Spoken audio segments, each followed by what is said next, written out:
Welcome back. So that sear process is done. And that rice back here is brown rice pilaf.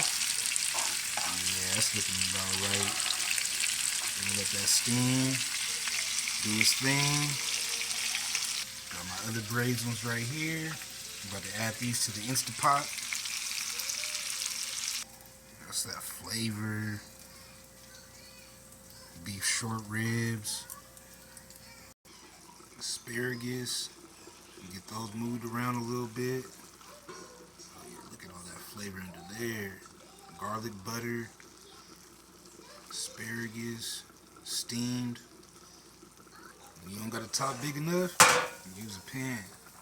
And here's my candied yams. So we're getting that Instant Pot ready.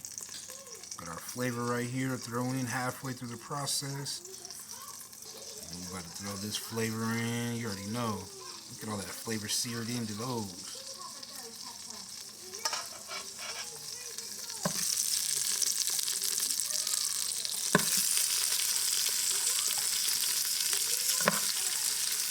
That's where we at. Got the rest of this juice liquid in there.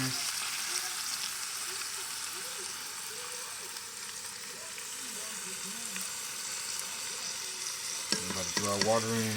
Piece of orange. Add water. You notice when you pour that water in, that sear stays. Ooh wee. Let these cook down.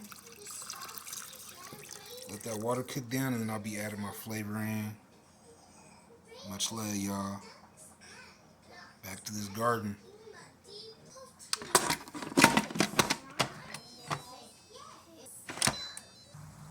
Getting that soaking process ready. I usually soak mine like 2 or 3 times before I rototill. Much love, y'all. Yeah.